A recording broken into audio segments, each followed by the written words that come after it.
Hello, this is Frida Liu, and you're watching The Shift Asia. The global packaging market is valued at more than $1 trillion and is expected to keep on growing. One of the most common types of packaging waste is that used for food and drinks, and much of this is made from plastic and is tricky to recycle as it contains various materials and is often contaminated with food. Manufacturers, shops, and fast food restaurants are all responsible for creating such waste. Fast food packaging accounts for 88% of the world's coastline litter. I'm here with Dick Lim, co-founder of Foodabox, and he's here to share his strategy on how we can possibly curb this. Perhaps we can start with the situation in Malaysia when it comes to food packaging. Share a little bit about that. Sure. So basically in Malaysia, right, we are producing approximately 10.9 million tons of packaging waste annually. And one of the main reasons why food operators and restaurant owners, they still prefer to use those harmful styrofoam and also plastic packaging over sustainable options. The main reason is because they are easily 150% more expensive. Okay. Yeah. So that is one of the reasons. And we all know that this packaging, they do not biodegrade easily. Right. And as a result, they create adverse repercussions to our environment. And when they break down, even though when they break down, they are not fully broken down, and they are broken down into smaller debris called microplastics. Right. And very unfortunately, Malaysia is also ranked #1 globally in terms of microplastics consumptions. Okay, Yeah. from the seafood that we eat and what Probably. have you, right? So earlier on you were saying it's 150% cheaper, you mean? Yes, the eco-friendly options are 150% more expensive. More expensive. Oh, wow. Okay. Yeah. So hence, when you're running a business, right, when you look at that, now how did you then go about starting Foodabox, and what is it that's different about what you do? Okay, so when I started a business back in 2014, I was still a final year student in University of Utara, Malaysia. And back then, on my campus, I noticed quite a number of food operators, they prefer to use styrofoam and also plastic packaging. Yeah. So I just went around and asked them, what was the main reason you choose plastics over eco-friendly boxes? They say because of the cost. Yeah, definitely the cost. So I said, if I could help you reduce the cost, would you switch over? They say yes. So what I did that time was I sell advertising space on my eco-friendly boxes, and use the advertising revenue to defray the cost of the packaging. And that helped to reduce quite a lot. Back then, styrofoam was selling at about 10 cents per piece. Okay. And at that time, with the advertising revenue, I was able to subsidize and defray the cost and able to match 10 cents. And that kind of like incentivized them to switch over to my packaging. Right. I guess when you're in business, right, money screams, right? I mean, costs, is a huge concern, as much as when we talk about environment and what's right and all that. So unless you can show me an alternative, and I guess here is where you saw the advertising on the box as well, right? Yes, that's right. So with that though, how have your products been received, right? In terms of what are your offerings? I see your cup, I see your food boxes. What else do you offer? So the market is pretty receptive in a way that people are more eco-conscious nowadays. Yeah. And as compared, because I'm already in this industry for more than 10 years, so I actually see there's a shift from styrofoam slowly to plastic. Okay. And some are still in the 50-50 whether or not to change. But if you give them a little bit of incentives, they will probably switch over. But so far, we are catering to two type of market. So for my business, our main revenue stream is actually coming from customizing packaging. Okay. So we customize food packaging for quite a number of notable brands in the market, like the airlines company, Malaysia Airlines, AirAsia, Firefly, and franchises include Secret Recipe, Sushi King, Nando's, and many more. Right. And so I think that's great, right? So the bigger companies are looking at it, and it's a little bit of customer demand, but also at the same time, people are being more responsible. Would you say that? Yeah, I would say so. Okay, so there's a bit of that, a bit of a push and pull factor as well, right? And so you were saying that the price factor Generally, though, what are the price comparisons to plastic box packaging? So that was styrofoam. What about in terms of plastic? Sure. So if you're just starting out to run an F&B business, probably you're running a kiosk. So you will probably consider whether to go for paper box or a plastic box. So in the market, plastic box cost somewhere between 12 to 15 cents per piece, right? Depending on your quantity, yeah. yes, and also Your where MOQs. MOQs, yeah. That's right. Yeah. And on the other hand, a more eco-friendly option will cost you somewhere between 38 cents to 40 cents per piece. So that's a lot. Okay.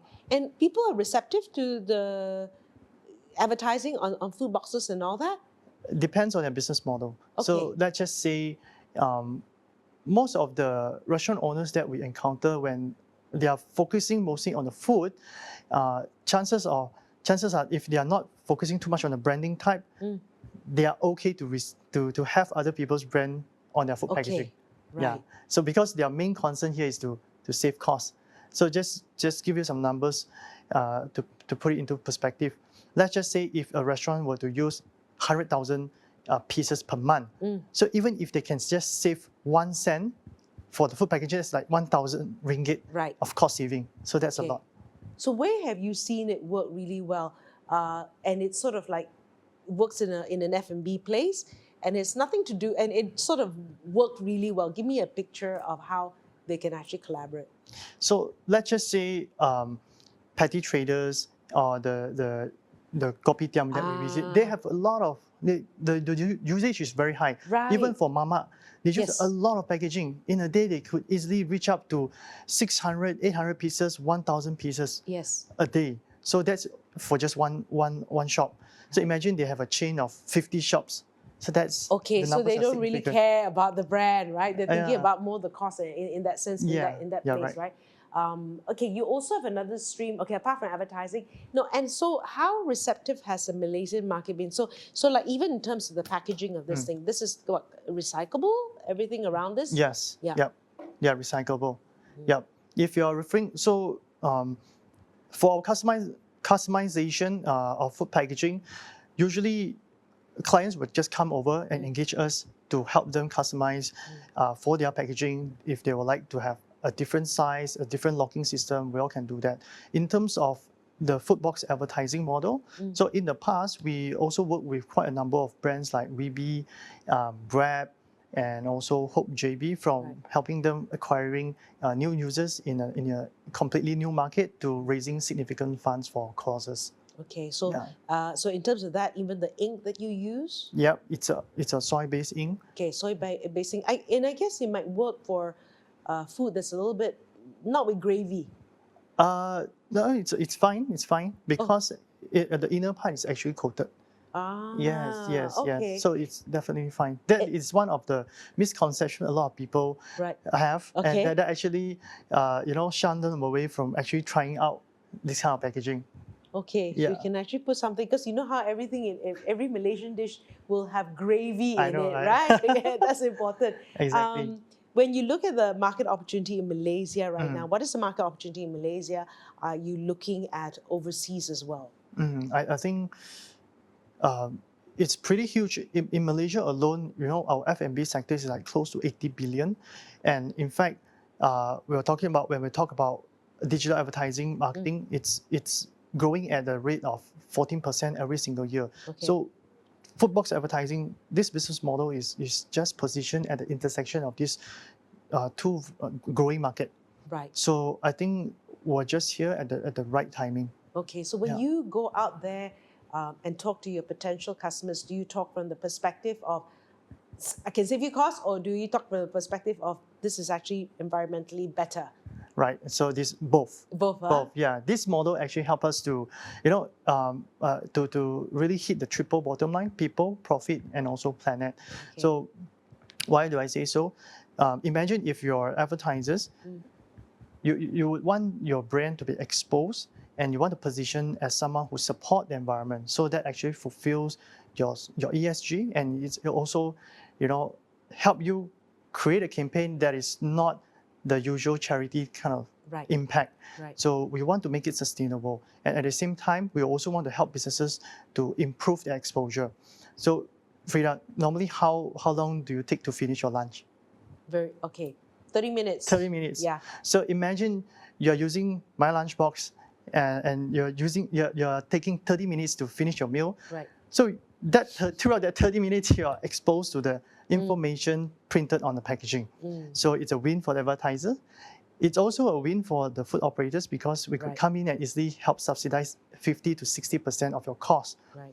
So imagine back to that example of 100,000 pieces a month. Yeah. So imagine if you could save, let's just say 19 cents Right. from 38 cents, we slashed 50% to 19 cents. Right. If you could save 19 cents per piece, 100,000 is 19,000 a month. So Right. that's huge. It's cost saving for a restaurant. And imagine we could help replace 100,000 of plastic packaging with more sustainable options every single month. Right. Yeah. Okay. So talk from money first, and then of course, it's actually better for environment, and it's also good for branding as well, right? Yes. Now, you recently took part in the Alliance Bank Bismart Challenge, Yeah. right? What are your plans for expansion? Of course, I know with that it's about funding, and what's with the funding, what do you hope to do? All right. So the whole program was actually pretty awesome because I got to meet a lot of like-minded entrepreneurs, and of course that whole accelerator program forced us to go through a very systematic planning, which helped us to refine our expansion plan. So it made me realize, because I'm in a double-sided market where I have to look for advertisers, and at the same time we also have to look for food operators. So it's always a chicken and egg. We go for food operators first, or we go for advertisers first. Which one first?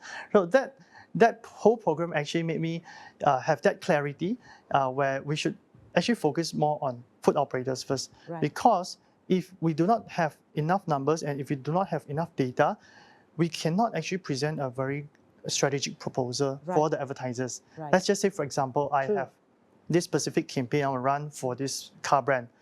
So which restaurant should we distribute the boxes to? So that is something I think has helped us refine the whole expansion plan. And of course, if you ask me what's next, it's definitely to make sure that we are able to have a very strong foundation in 5 major cities in the Klang Valley area. Okay. Not to divert our attention to many different places. Right. Yeah. Are there a lot of players at the moment in the paper packaging at the moment in Malaysia? Yes, definitely there is, especially after MCO, right? Yeah, a lot of people are jumping into the bandwagon of producing packaging and whatnot, because people are starting to realize this is actually the next big thing. After COVID, during the lockdown, people were not allowed to go out and have their. So there was a lot of tapaoing. Tapaoing, yeah, correct, and a lot of food deliveries. Our business were booming at that time, and it kind of got normalized nowadays, and with the incoming of a lot of competitors, I would say, yeah, there are quite a number of players in the market right now producing food packaging. But if you were to ask me, are there a lot doing the advertising model? I wouldn't say so. Right. Yeah. What's your roadmap for the next 5 years? Yeah. So what we intend to do is, for the first 1 to 3 years, our goal is to focus in Malaysia, and then after that to Singapore. What we plan to do is to collect enough data from the restaurant owners, because at the end of the day, what makes the whole business valuable is not the packaging itself, but it's the data. Yes. Right. And by the 5th year, we're looking at least to have 1,000 restaurant owners to partner with us for this specific campaign. So interesting, right? You say your business is data, but I guess like if you're in business or whatever, and if you need packaging, at least you know that this is more sustainable, more environmentally friendly, and the ink that you use as well. It's just a lot more better. So thanks for joining us and sharing your plans with us. Very exciting. This is the first time I've actually paid attention to it. It's like, wow, you're right. Thank you. So thanks again, and of course you've been watching The Shift Asia.